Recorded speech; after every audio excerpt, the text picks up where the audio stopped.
Pemerintahan Prabowo Gibran harus berhati-hati dalam menghadapi utang jatuh tempo warisan dari pemerintahan Joko Widodo 5 tahun ke depan yang totalnya menembus angka 3.748,2 triliun rupiah.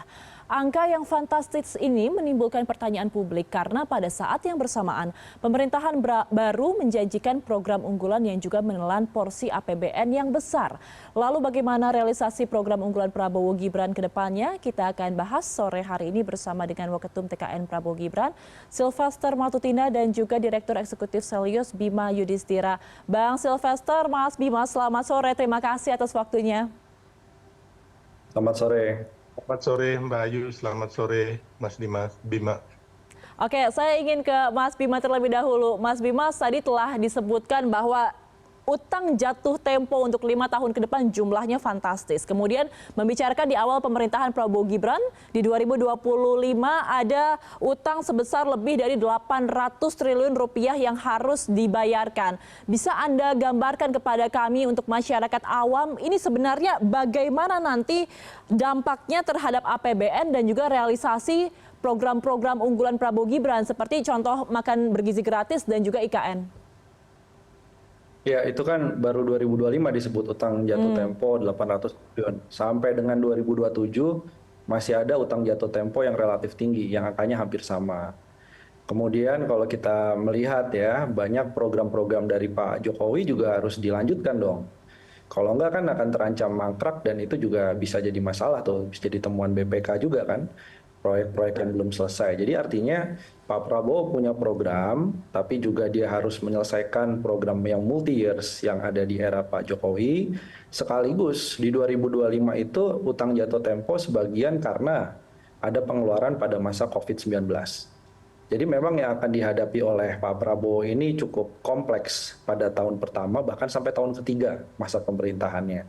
Nah, kalau ditanya di situ ada makan siang gratis, ada food estate, ada bioenergi, ada hilirisasi misalnya ya, dan banyak sekali infrastruktur yang ingin dibangun ke depannya. Nah, ini yang perlu hati-hati nih. Ini bagaimana mengatur. Kenapa? Karena 800 triliun itu mungkin bisa ditutup dengan penerbitan utang baru, tapi kita lihat bahwa ke depan tren suku bunga ini akan jadi lebih tinggi.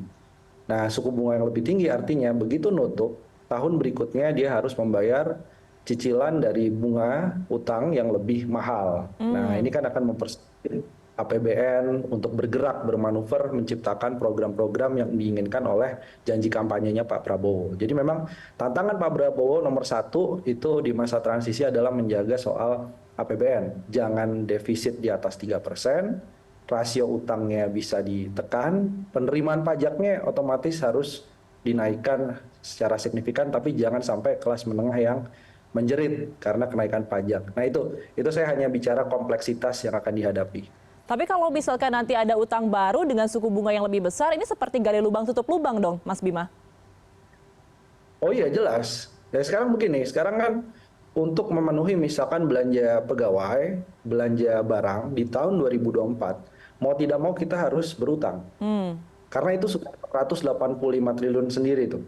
Jadi ini gambarannya. Nah, tapi yang menjadi catatan adalah begitu kemudian ada utang jatuh tempo, sebenarnya masih ada loh jalan keluar. Ini saya langsung sarankan saja nih, program makan bergizi gratis itu harusnya bisa mengurangi beban utang.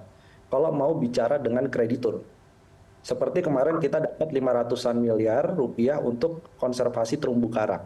Jadi asal Pak Prabowo dan tim ekonominya mau melakukan langkah-langkah yang kemudian progresif. Jangan hanya nutup dengan utang baru. Nah, jadi harus ada cara-cara kreatif itu. Oke, baik. Saya ingin ke Bang Sylvester. Bang Sylvester, tanggapannya dari tadi pernyataan Mas Bima bahwa sebenarnya utang yang jatuh tempo ini juga pastinya akan memberatkan, tapi juga sebenarnya bisa mempengaruhi realisasi dari program andalan Pak Prabowo. Ini bagaimana tanggapan Anda terkait hal ini? Sudah ada strategi khusus belum?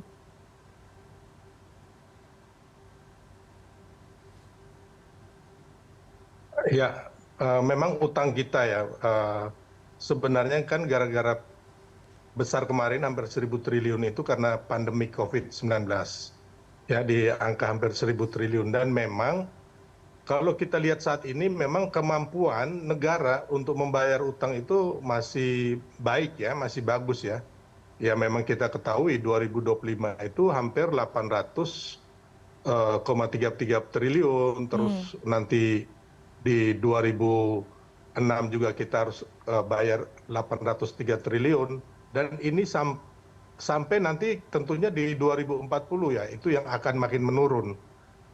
Jadi sebenarnya memang tadi saya sepakat juga dengan Mas Bima ya, peningkatan dari pajak ini, tapi bukan meninggikan pajak ya, tapi kembali wajib pajak yang belum ikut itu harus benar-benar diperbesar ya, diperluas agar benar-benar ketaatan membayar pajak ini hampir semua yang mempunyai penghasilan harus membayar pajak. Yang kedua, peningkatan pendapatan kita dari komoditas, terus dari hilirisasi, baik tambang, hilirisasi pertanian, terus nantinya digitalisasi perikanan dan sebagainya, hingga nanti pendapatan negara kita cukup untuk kita nantinya membayar utang. Jadi sebenarnya kalau kita lihat sih dengan pertumbuhan ekonomi kita yang sekarang di atas 5% sih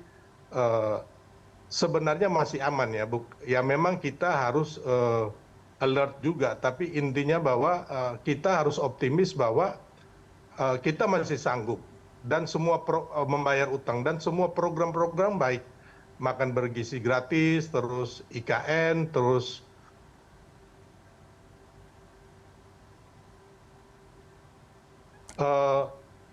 tetap kita optimis bahwa ini semua bisa dijalankan sehingga tidak ada yang terganggu dengan program-program yang dijanjikan oleh Pak Prabowo dan Mas Gibran waktu kampanye kemarin ya. Jadi kembali lagi kita optimis bahwa ini sebenarnya tidak ada masalah. Kita lihat juga sekarang pelemahan rupiah kita juga mudah-mudahan sih juga nggak ada masalah, geopolitik juga baik-baik saja. Jadi intinya hanya memang kita harus waspada, tapi bukan suatu momok sehingga kita merasa pesimis bahwa semua program-program ini tidak bisa dijalankan. Tapi kita intinya bahwa termasuk IKN tetap harus jalan, makan bergizi gratis, dan ini juga menyumbang untuk pertumbuhan ekonomi kita gitu ke depannya. Oke, jadi Anda berpendapat bahwa nantinya utang-utang yang jatuh tempo ini tidak akan menghalangi program-program unggulan dari Prabowo Gibran ya? Tadi salah satunya dengan meningkatkan penerimaan pajak, ini berarti apakah ada pajak yang akan dinaikkan nanti, Bang Sylvester? Oh nggak perlu kenaikan pajak, tapi memperlebar wajib pajak itu kan banyak yang belum tertagih tuh. Jadi intinya itu. Jadi kita tidak memberatkan seperti Mas Bima bilang tadi, kelas menengah harus menanggung ini gitu loh. Jadi bukan itu. Tapi intinya benar-benar kita harus rajin agar semua yang punya penghasilan itu memang harus membayar pajak. Kan banyak sekarang juga orang yang belum punya kesadaran untuk membayar pajak itu. Baik, oke. Saya ke Mas Bima lagi. Mas Bima, kalau kita lihat pendapatan negara saat ini tercatat sebesar 924,9 triliun per April di 2024. Nah, nilai ini kan setara dengan 33% dari target APBN yang nilainya 2.800 lebih triliun gitu ya. Kalau kita lihat posisi utang pemerintah yang akan jatuh tempo ini terhadap pendapatan negara, kira-kira bagaimana? Aman nggak, Mas Bima? Ya, memang inilah beyond atau lebih detail daripada sekedar bicara rasio utang. Karena memang banyak negara sekarang sudah melihat rasio utang itu indikator yang kuno.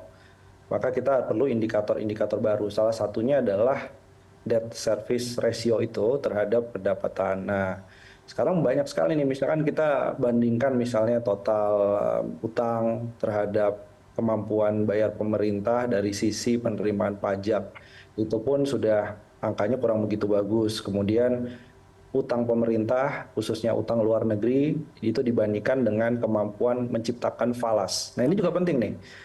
Memang sebagian utang kita dalam bentuk domestik sekarang. Tapi bagaimanapun juga, beberapa BUMN itu memiliki utang luar negeri. Saya catat itu BUMN non-keuangan itu mengalami kenaikan 58% dalam 10 tahun terakhir untuk utang luar negerinya. Jadi ini non keuangan, artinya di dalamnya ada BUMN karya dan lain-lain. Dan ini yang harus di-manage juga karena kalau tidak ini efeknya nanti kepada beban pemerintah kan untuk menyelamatkan keuangan dari sisi BUMN. Nah, sekarang kalau angkanya kemudian cenderung mengalami pemburukan, DSR-nya juga kemudian cenderung memburuk. Pak Jokowi awal menjabat 33%, sekarang angkanya itu sekitar 38% untuk DSR tier 2. Jadi kita melihat nih bagaimana nih. Nah, saya setuju kalau memang upayanya adalah pencegahan misalnya ketidakpatuhan pajak. Ya, tapi siapa yang disasar? Karena kalau melihat kita UMKM yang kemudian dikejar untuk mendapatkan optimalisasi pajak, ini pasti akan menjerit begitu. Ya, meskipun kita tanya karena dia informal, maka jangankan kepatuhan ya, bikin NPWP aja masih banyak yang belum. Nah, jadi kita sarankan nih beberapa nih, mumpung ada Pak Sylvester nih Pak. Jadi satu adalah tutup lubang-lubang kebocoran dari sisi pendapatan komoditas. Mau tambang, perkebunan besar, itu banyak yang masih ada misinvoicing. Artinya yang dilaporkan itu belum matching ya dengan data tujuan ekspor. Jadi yang kedua itu adalah pajak kekayaan dong, harus ada wealth tax ya, pajak kekayaan. Karena kita memajaki orang kaya itu dari sisi asetnya harusnya, bukan dari sisi pendapatannya. Nah ini di G20 Brazil bahas itu. Jadi tinggal bersama saja dengan Pak Prabowo dan timnya. Nah yang ketiga sebenarnya dari sisi pajak ini jangan PPN yang diutak-atik. Karena PPN ini yang kena nanti kelas menengah nih. Kalau sampai naik tahun depan 12%. Jadi kalau tadi setuju jangan sampai kelas menengah yang kena, banyaklah opsi pajak termasuk pajak karbon yang harusnya sudah berlaku, mungkin Pak Prabowo bisa berlakukan di tahun pertama. Nah itu jadi itu cara untuk menyeimbangkan jumlah lonjakan utang tanpa kita menyalahkan, oh ini nanti Pak Prabowo akan berutang lagi, Pak Jokowi harus membayar utang dulu dan lain-lain, tapi intinya ada jalan keluar yang harus ditawarkan. Oke, baik. Baik, saya terakhir ingin ke Bang Sylvester. Tadi saya ingin tanggapannya dari Mas Bima. Tadi kan sudah ada beberapa saran yang digelontarkan, diantaranya adalah pajak aset, kemudian yang diotak-atik juga jangan pajak PPN, tapi bisa pajak karbon. Apakah ini sudah menjadi pertimbangan dari pemerintahan Prabowo Gibran ke depannya, supaya nantinya ini program-program unggulan tidak membebani APBN?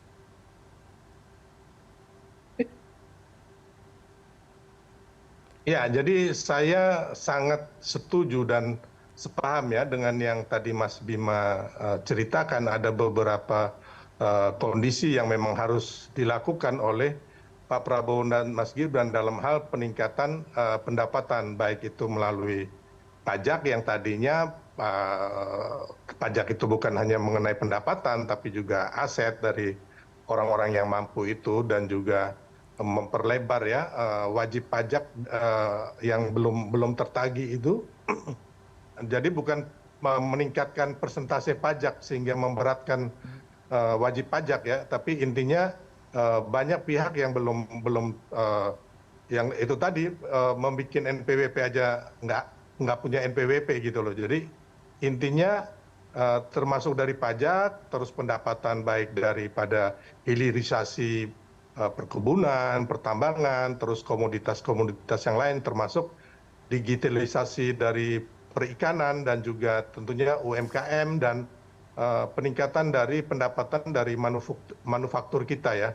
Jadi agar benar-benar kan Pak Prabowo dan Mas Gibran menargetkan itu pertumbuhan ekonomi kita nanti di 2006 itu di angka 8%. Saya pikir kalau memang semuanya ini kita bisa disiplin, benar-benar kita bisa terukur kerjanya, makanya apa yang akan ditargetkan itu saya pikir mudah-mudahan tidak meleset sepanjang geopolitik internasional pun tidak ada masalah, tidak ada perang, tidak ada